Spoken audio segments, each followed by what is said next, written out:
Hello, I'm finally making another video after, hold on, let me move, close this door. After moving to North India to do some yoga type work. So I'm relaxing a little bit. It's kind of the end of the evening. I have been waiting for inspiration of what to make my next post.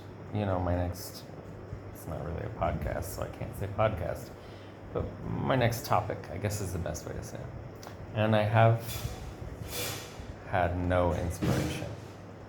So, kind of the thing in yoga or even in Tantra, when you are not necessarily inspired, does that mean you get up the next day and you don't do your yoga practice, or you don't do your mantra sadhana? No, you still do it. And usually, not always, but usually after the fact, you feel more lined up and more balanced.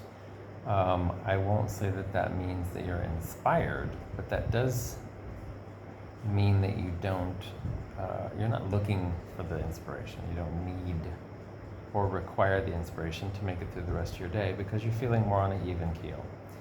Very often in the morning when we first get up, many times lately I'm okay, but sometimes I'm very emotional, sometimes I'm very down, depending on what was going on the day before, depending on what was in my dreams possibly, depending on how I felt the day before. Oftentimes I try to clear that all out before I go to bed. I have a couple of techniques that I use so that I can wake up with the clean slate, but it doesn't always happen. So I'll just give you an example from where I am right now. It's really warm here. I'm used to Mysore, where when the monsoon is going on, it cools everything off. It gets really cool at night. And during the day, it can get a little bit warmer, but not too bad. Maybe a little humid, but not that bad. But here, it's not the case. It's raining almost every day, and it's very humid. I won't say it's very hot, but it is warmer than it gets in Mysore, and it is humid along with that warmth, like the area of the US where I grew up. Very humid and hot in the summer, and very cold and humid with snow and ice in the winter. And so I moved from there. I have been here before, but it was from December through the beginning of June.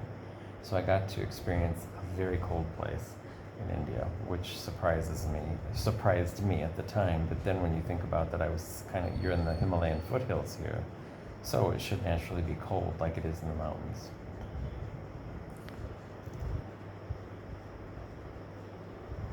So I hadn't really experienced this type of year. But anyway, back to my point. My point being, so at night, even though the fan is on, which you might be able to hear it, has to be on fast, or else you're quite miserable. Even though that's on, you still get hot and sweaty almost all night long, and it makes it sort of miserable to sleep. So even if I did sleep really well, I wake up and I feel like I have already done some practice because I've been sweating for so long. It's not something that inspires you to want to get up and cause more sweating, which if you practice Ashtanga yoga, sweat is a part of that on a daily basis. So I wake up less than inspired, and many days I'm doing a shorter practice than I normally would because of that. I just don't feel inspired to do more. My mantra sadhana, I'm already hot and sweaty, even though after I've just taken a shower, so I can sit and do that anyway because I'm going to be hot and kind of humid, and it's hot and humid, so I'm going to feel that anyway. So doing that has been a little bit easier. But I come to discover that I prefer it to be slightly cold. I can handle heat. Heat doesn't bother me. Humidity bothers me a lot. But especially like in Mysore, it's warm in the day. During the summer, it's really hot. Summer there is March, April, May, a little bit of June sometimes. Sometimes it begins to get warm in February too. And it's really hot, but at night it always cools off, so you always feel a little bit of relief. So then if you get up in the early morning and do, my Ashtanga practice, then I'm sweating a little bit or a lot depending on, the temperature.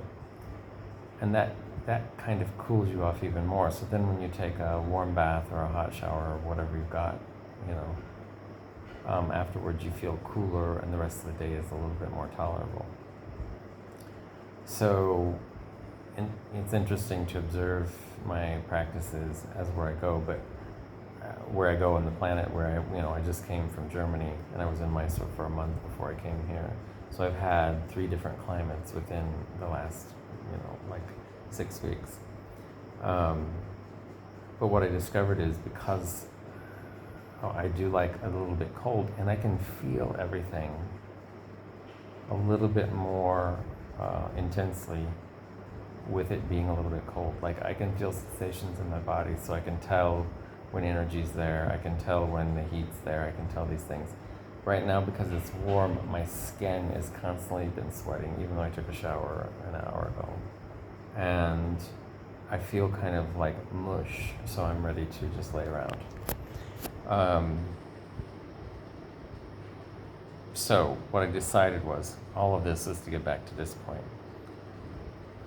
You can't really wait for inspiration to do certain things. You just have to do them because that's what you want to do. And part of creativity is, let's say you write, which I'm a writer, I write a lot. On a day where I just can't, I feel like almost frustrated. There's something that wants to come out of me, and I cannot put pen to paper or put finger to keyboard to get the first few words out. What you do is you sit and you do it anyway, and you just write what happened in your day. Like, I woke up, I felt this way, I did that, I felt that way. Very mundane, but it kind of gets that level of,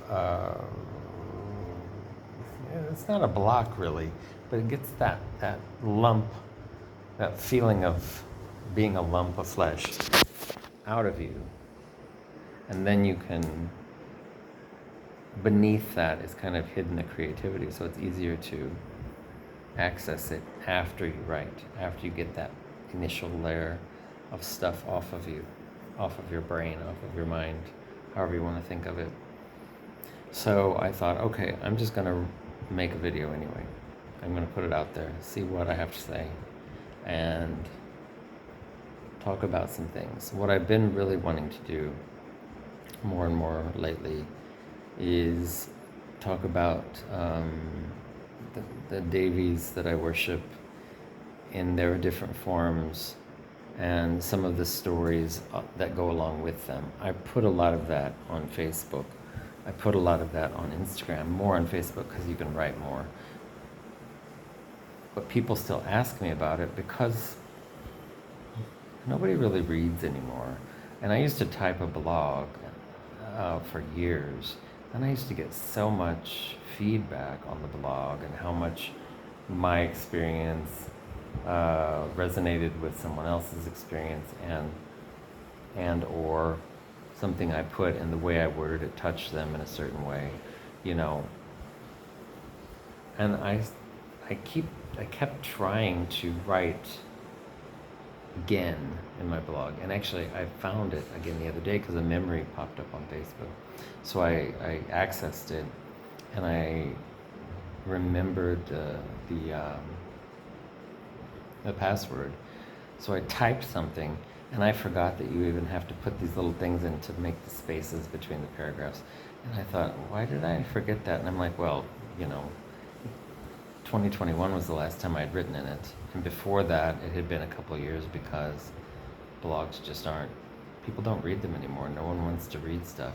And yet, what's funny is when I make a post on Facebook, it usually gets a lot of interaction, but it always seems to be by a certain crowd that's a little bit older in age, who's used to reading stuff.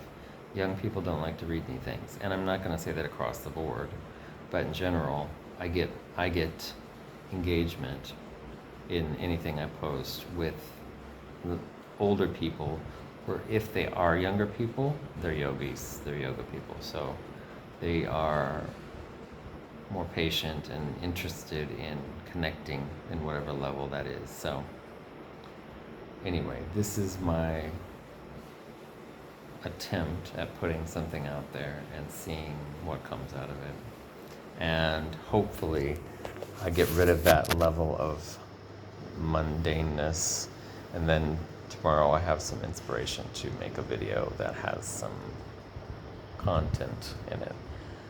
I'm also doing an interview for this place where I'm helping out with yoga stuff right now, so oftentimes when I'm stimulated by questions like that from the people, then that makes me have more to write about.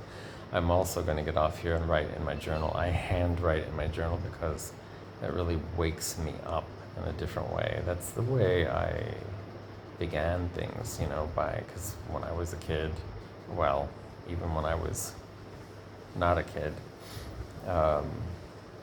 people didn't have home computers. Nobody had these things. So I would sit down and I drew. I read books and I got inspiration from some of the stories. Then I would create a character and draw the character.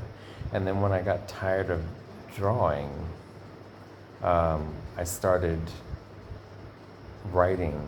And I have read so many books and so many different styles of writing that they the flow that I can get in doesn't mean I always get in it, but the flow that I can get in often makes me feel like I've just drawn a picture for someone. And so that the people who still read what I write and get a picture in their mind of the situation or of the person or of the occurrence that's going on in what I'm writing. So I really enjoy that too. And that's more interesting than drawing photos to me, drawing pictures of characters to me anymore. So that's where it is. Have a good day, have a good night, whichever it is where you are. It is almost 8 p.m. here, so I am signing off and going to write my journal and then maybe watch something mindless on the laptop. Have a good day. Have a good night. See you again soon. Ciao.